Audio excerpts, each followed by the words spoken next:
Katie, let me know when we are up and running. Okay, we are live.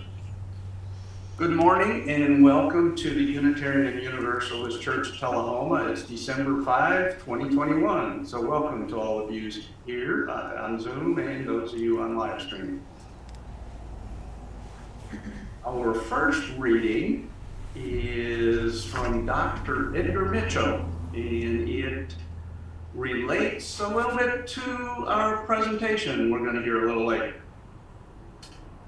There are no unnatural or supernatural phenomena, only very large gaps in our knowledge of what is natural. We should strive to fill those gaps of ignorance. I theorize that there is a spectrum of consciousness available to human beings.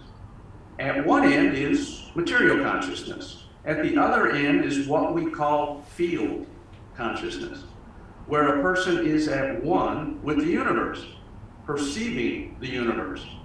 Just by looking at our planet on the way back from the moon, I saw and felt a field consciousness state, a glimpse of divinity. So that's Dr. Edgar Mitchell. We will now go to our chalice lighting. And the chalice lighting today says, as we light this chalice, we are reminded that we are not isolated beings, but we are connected in mystery and miracle to the universe and to each other.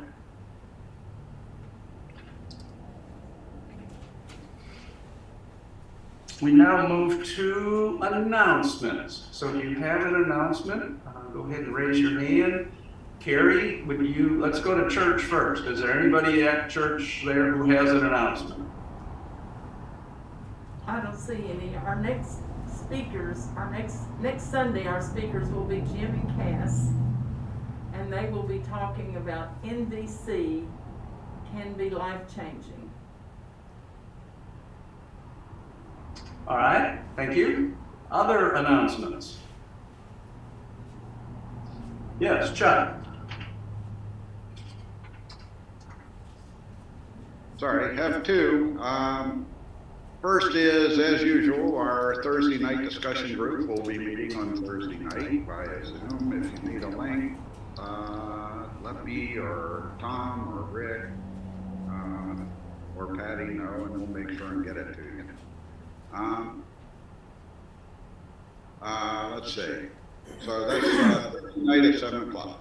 The other thing is next Sunday, in conjunction with reopening the church, not correlation, not necessarily causation, we will be switching Zoom links because we're switching Zoom accounts. So you've been using the same link to get here for a year and a half or something, and we're going to change it on you. So I am going to make sure I'll send an email out early in the week with the new link. When I send the church announcement out later in the week, it'll have the new link. And by the way, here in the chat is the new link. And that's because we're switching from my personal account to the church Zoom account, so we have to switch.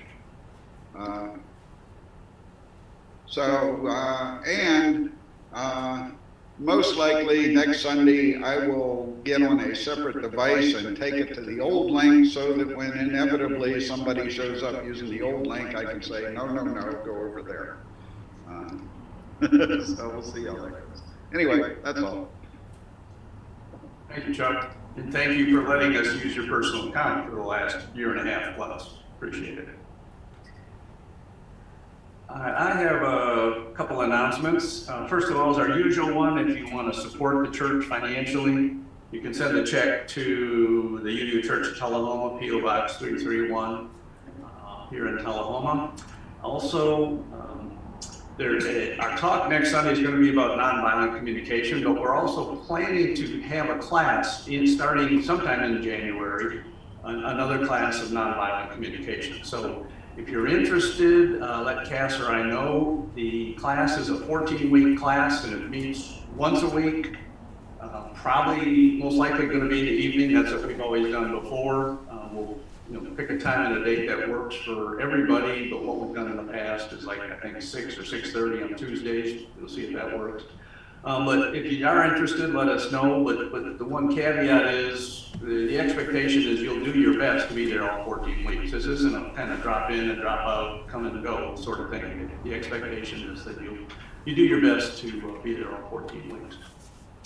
The last comment is about our local COVID numbers. They're still kind of flattened out, maybe just like that much, going down just slightly, but kind of flat. Could be a lot worse, could be better. We'll just see where it goes from here. But right now, it doesn't look too bad at the moment. But as I said earlier, with the Omicron out there in Tennessee, being vaccinated at 50%, here locally we're about 40%.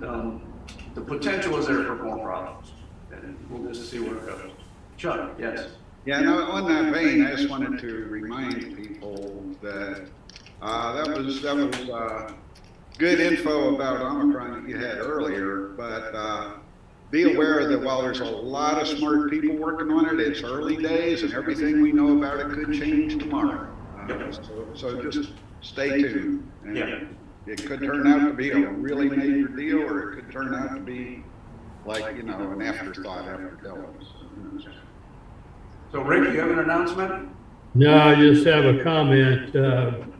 On your statement about the vaccines losing efficiency, I had a breakthrough at my vaccination was 6 months old. So the boosters are really, really important. Yep. Thank you, Rick. Absolutely. That's what all the experts are saying, and they're just straight out of Rick's experience. Yes. Other announcements. All right. We will then do a responsive reading. The title of this is "With Love as Your Guide." This comes from UUA. The author is Cindy Terez-Loeb. Amidst the swirl of life's challenges, fears, and even moments of crisis, I make time to gaze at the night sky, to see the vastness there, and to remember that this moment in time is but a flicker, not an inconsequential flicker. For what I do and think now does matter. My work, though, is to let the debris of the world pass by. While I anchor myself to what I know is true: love, kindness, and compassion. And caring for this precious life, this precious planet, and all that calls this place home. This is my North Star. With love as my guide, how can I possibly go wrong? And now we go to our speaker, Mr. John Lynch, who's going to talk to us.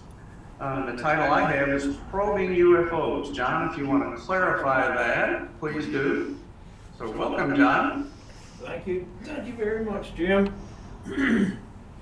A little bit of music to start the program off with. I'd just like to do that.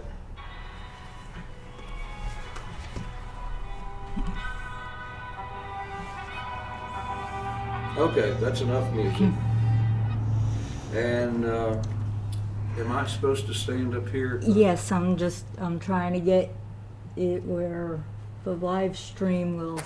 Okay, this isn't working. Hang on, I'm sorry. This is one of those little things that we need to work out. I'll do it this way if I can. We need at least one glitch to appreciate it. All right, so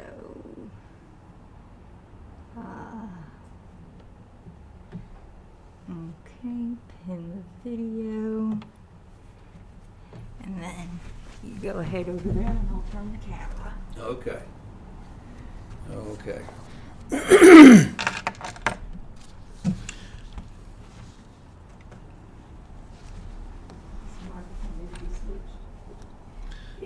Okay, this is the camera right here. I'll try to look into it, but I also need to read the page, which may be a trick for me.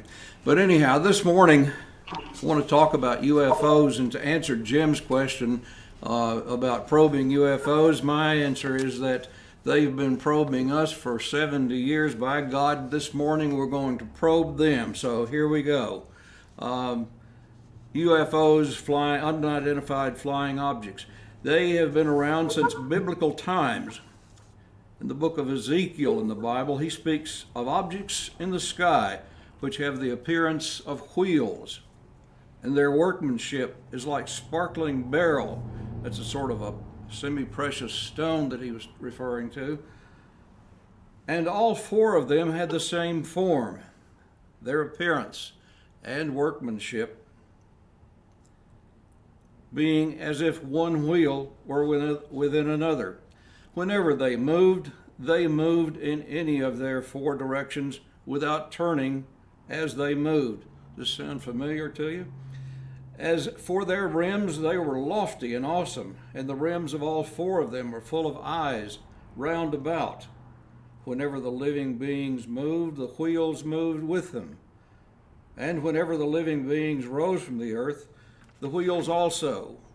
Whenever the Spirit was about, they would go in that direction, and the wheels rose close beside them, for the spirit of the living beings was in the wheels. Whenever those went, these went, and whenever those stood still, these stood still. And whenever those rose from the earth, the wheels rose close beside them, for the spirit of the living beings was in the wheels. So how's that for a 3,000-year-old UFO?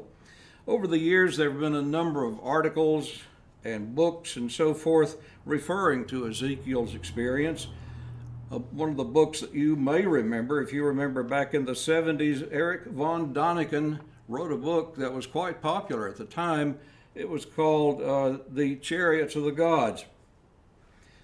Von Däniken claimed that all of these chariots, so forth, were UFOs, and all of these aliens were gods. And I want to say that this does not necessarily prove that there is an intelligent life beyond Earth. A lot of people take this as proof, but it's not proof. And I want to include a lot of things about proof in what I will be saying this morning. I personally believe that the talk of UFOs sometimes raises more questions than are answered. The thousands of years, for 3,000 years, reports have left us without proof, which so many of us seek. And we, the people on this small speck of sand, alone in the universe. As members of the Unitarian Universalist Fellowship, we can take some solace in what is written outside on our sign. It says, "To question is the answer," and I think that is a very vital part of finding out what is going on. To question is the answer. Without solid proof, we turn to popular media to help us form an imperfect image of those who may live in space beyond our planet, beyond our solar system, beyond even our Milky Way galaxy. We have seen a lot of movies, and I want to highlight one of the movies that has been my favorite for years. It's called The Day the Earth Stood Still, the 1951 version, not the, 210 version with Keanu Reeves. I saw that movie, the second one, and it wasn't quite as important, I think, as the 1951 was. Klaatu was the spaceman that landed with the flying saucer, and he had a robot. That robot with superpowers was named Gort. He could shoot a laser beam out of his head and zap the army. in most of the, I won't say most of them, but a lot of the movies about spaceships and so forth, we've seen the spaceships land near the White House, and the Army and Navy and Air Force try to protect us from the aliens, sometimes with good results and sometimes with not such good results. One of the things that Klaatu, the spaceman, said before he left was a speech to the United Nations, and in essence he said to the leaders of the world, be very careful with your technology, your weapons, your atomic bombs, or you will destroy yourselves. In the 1950s and 60s, there was ample evidence that we might actually just destroy our civilization in a nuclear war. And as a young boy, I took that warning to heart. I stayed awake at nights, listening to my transistor radio to make sure that the Russians hadn't launched an attack on us.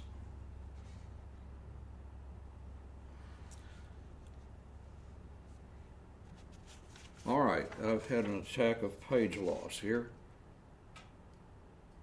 In spite of my worries, I did develop an interest in astronomy and science. I received an astronomy book one Christmas, and I was intrigued with the illustrations of stars and planets and the possibilities that we would someday go to the moon or Mars and even beyond. And I developed a secret hope, which I must confess I still hold on to, and that is a hope that one day intelligent space creatures would contact us. When I was 9 or 10, I got a telescope. It was a small one, but I still was able to stand in the freezing cold and look at the craters and mountains on the moon, and though I looked and looked, found no signs of alien life. I was able to find the planet Mars and keep it in focus, and could barely see that it was more than a disk. And I thought, red planet? I could barely see that it was a bright pink disk. One place where I did find intelligent life, or a substitute for it anyhow, was in the Franklin County Library. I read books by Ray Bradbury, Isaac Asimov, and all the science fiction books I could find. My mom told me about a radio program she had heard when she was a little girl. And the fake news reports said Martians were attacking the Earth. Her story drove me on to read Orson Welles' War of the Worlds. I watched TV when we got a television, and there was The Twilight Zone, The Outer Limits, Star Trek, and other similar programs. Those programs provided a fictional view of alien races from other worlds. Movies brought images of monsters from outer space and sometimes friendly aliens. Despite the positive images, however, most movies only added to our collective image of the danger from other planets. One hopeful voice came in 1980, and that was from Carl Sagan. Carl Sagan, as you might know, brought us closer to the stars. He spoke of the billions and billions of stars and possibly planets out there. He was a founder of SETI. If you might know that SETI is the search for extraterrestrial intelligence. Sagan set forth some of his ideas in a fictional book called Cosmos, beg your pardon, Contact. And the year after Sagan died, Jodie Foster starred in the movie version of that book. I'm going to cough now. Thank you.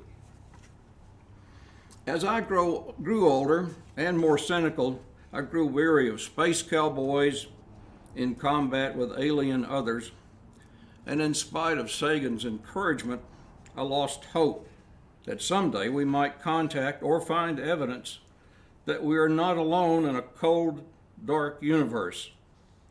One of Sagan's greatest contributions to our knowledge of the universe was support of what he called skeptical scientific inquiry. And I hope against hope that it will be otherwise, but sadly, popular media today is awash in anything but skeptical inquiry.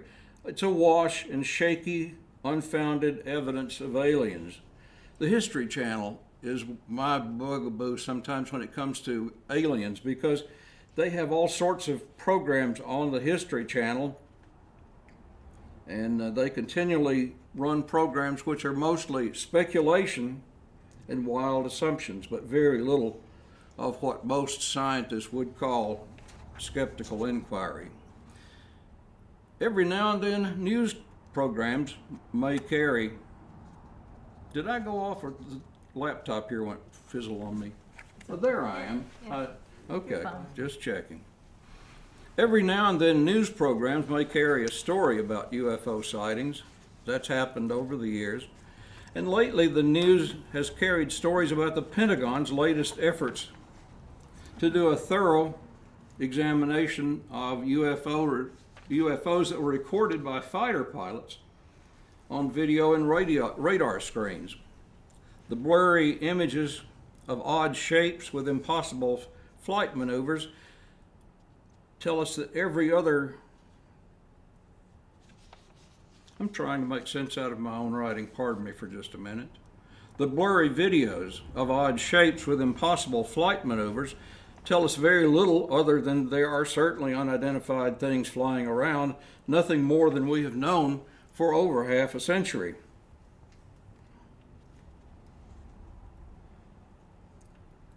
The most advanced information, however, is that the military has stopped calling them UFOs and now calls them UAPs, unidentified aerial phenomena. That's quite a change from one. It does say we don't make the assumption that these things are flying. They are just phenomena. We don't know what it is. We don't know why they're seeing this. I want to demonstrate my own personal view of this, if I can find it in my pocket. Oh, I know where it is. Hang on. Using the wall back here, I'm going to show you this. Oh, there, can you see that little laser dot? My interpretation of the military trying to find what's going on in the sky is that there are a bunch of aliens sitting up there laughing their ass off. They've got these laser beams or some things similar to laser beams, and they're pointing them at all the military planes, and the military planes are chasing them like a cat chasing the light beam on the floor, and they're just having a good time laughing at us. And that's a good thing because it is an aerial phenomenon, not a flying thing. Maybe we'll figure that out.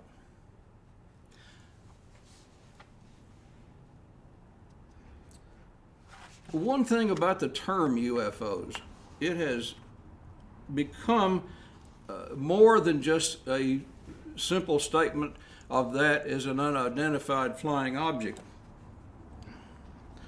It has expanded to include government conspiracy, alien abductions, little people with big googly eyes, and I've often heard people ask, do you believe in UFOs? Well, that's a meaningless question. I started to say something else about it, but it means nothing because all it means is unidentified flying objects. The latest stories on CBS, however, did spur me on to do some internet searching. I'd been kind of passive about the whole issue for several years, but when I saw the Navy jets chasing the images, it made me think, well, somebody's beginning to take this thing seriously again and try and figure out what's going on with all the things. I must hand it to the people who believe in UFOs. There are instances where hundreds of people actually see these things in the sky.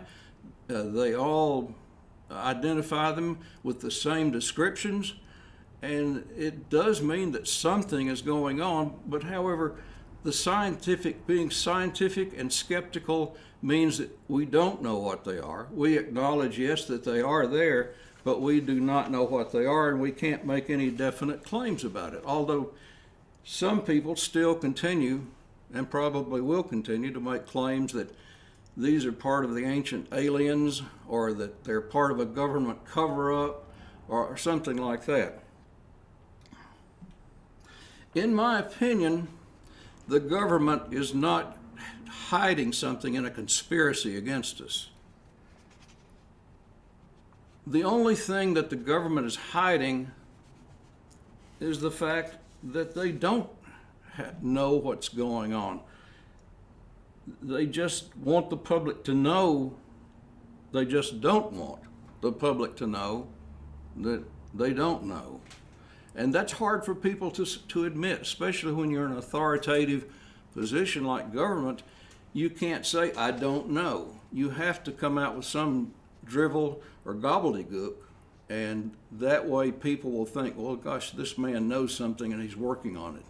But I do believe that the government and the military for 50 years have just been covering up the fact that they have no clue what is going on.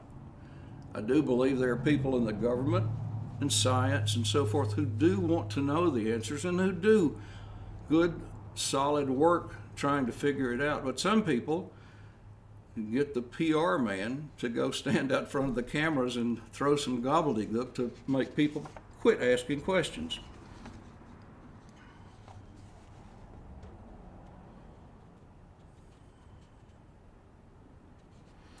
Homo sapiens has been around for less than 500,000 years, and we only have the ability to communicate with radio waves for only the past 100 years. If some alien intelligence did visit Ezekiel 3,000 years ago, it's possible that they may have gone extinct by now, or still may believe that the earthlings have only recently learned to use fire. This may be easier for us to conceptualize than the other facts. Stars, planets, and galaxies are very, very, very far apart. If every excuse me again. If everyone obeys the universal speed limit of 186,000 miles per second, then we're still very close to the donkey and cart age in comparison to that speed limit. Granted, we or someone else may find a way to travel through wormholes or move at warp speed, but for now, we're stuck. It's hard to believe that objects in space are so distant. Sometimes it helps me to visualize with objects of familiar size.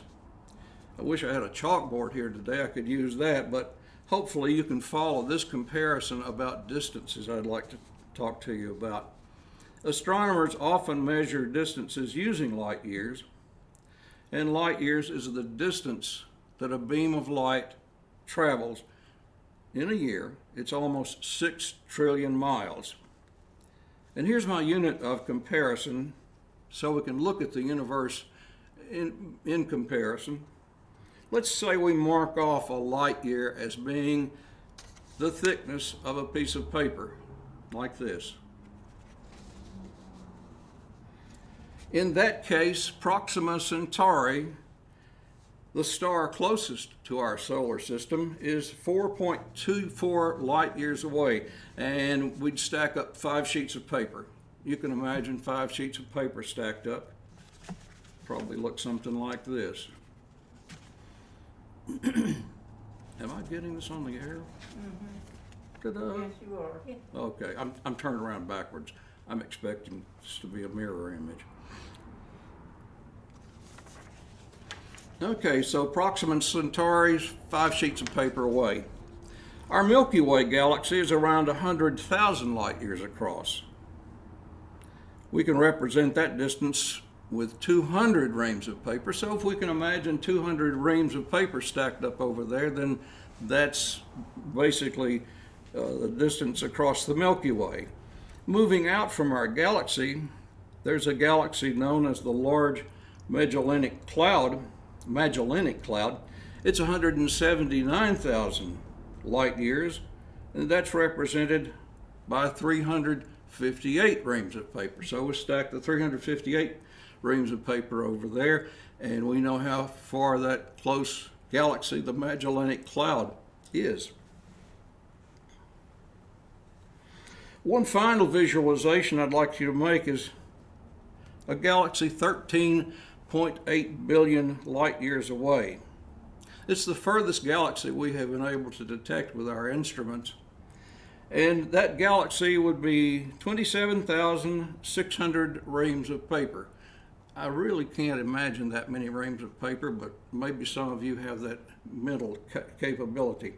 It would be 4,600 feet high, and that's 3 times the height of the Empire State Building.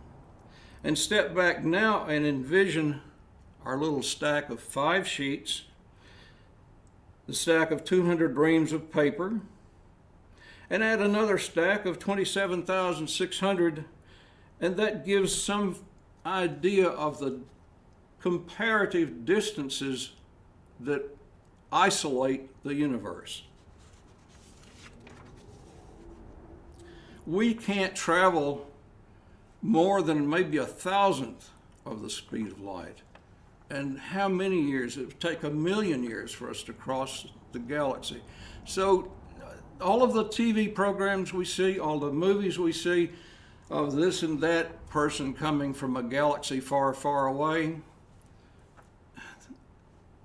time just does not compute the way we are. We lived in the trees. We had time that we used up going from here to the water hole or something. That's the way we saw time. We didn't see time in thousands and thousands and millions, even billions of years. Before I quit, I'd like to talk about 3 of the books that I read to kind of get prepared for this and to get thinking about this. First one is from author Leslie Kean. She wrote UFOs, Generals, Pilots, and Government Officials Go on the Record. She wrote it in 2010. She was a former writer for the New York Times, and in her book she argues that the government and military have a deep aversion to investigating UFOs. And she urges that the issue of UAPs be taken very seriously and subjected to more research and investigation. And the second book was from Paul Davies. He wrote an interesting book called The Eerie Silence. Davies has been connected to the SETI effort to find extraterrestrial life. And The Eerie Silence, he begins the book restating a pessimistic paradox, the Fermi paradox. You may know of the physicist Fermi, who helped develop the atomic bomb during World War II. Fermi once commented, if there are so many stars and planets in the universe, why haven't we heard from them? And that generally is Davies' argument in the book. He's not exactly pessimistic about it. He's hopeful about continuing SETI, continuing the investigation, but he's at the end of his book he says, I kind of doubt we're going to find anything. And there's a fairly good argument in favor of that point of view. My favorite book was Avi Loeb's Extraterrestrials, the First Sign of Intelligent Life Beyond Earth. He's an astrophysicist at Harvard University, and his book focuses mainly on the thesis that in 2017, just 4 years ago, we were visited by an unknown object from outside the solar system, and that was an encounter with a piece of space debris, he says, built by intelligent aliens. Now, this is not some kook who appears on the History Channel. This is an astrophysicist from Harvard University, one of the top universities in the country. And he says that the elongated shape that we saw was actually not an elongated thing. The artist's conception of this was presented on television as a long rock. But Avi Loeb says, no, the light intensity of this thing rose and fell up to 10 times. That is, at one point, the light was 1, at another point, it was at 10. So there was no explanation of why this happened. But he says that the object was part of an old UFO, maybe space debris like we have circling the Earth now, only this was interstellar. But that it was a, let's see if I can, okay, what am I doing? There we go, I'm good. That the elongated object was sort of like a cigar, and that at this angle, it gave a reading of, we say 1, but it would turn this way, and it would be up to 10. He said that object was a light sail. And it sounds absurd, but scientists proposed the idea, and with good reason, that light could be used to drive an interstellar object, a spaceship. And although it would be very slow to begin with, as it went on and on and on, it would pick up speed and approach the speed of light. This is Avi Loeb's proposition. And he says he's upset that scientists don't take this seriously. I think we're in a position with COVID, with global warming, with Yellowstone National Park, 6,000 years overdue from blowing the hell out of everything, that we are not looking toward a future in which the human race could go somewhere else to live. Possibly the moon, possibly Mars, possibly the moons of Jupiter, but it's a possibility that would be greatly accelerated if we ran into a bunch of aliens and could communicate with them, and we say, hey, how did you get here? And they would sit us down with their spaceships or whatever and maybe tell us how they got here. It would be a great boon to the human race. I hope that the human race continues, but things do look dire from time to time, and I'm not a prophet and I won't prognosticate.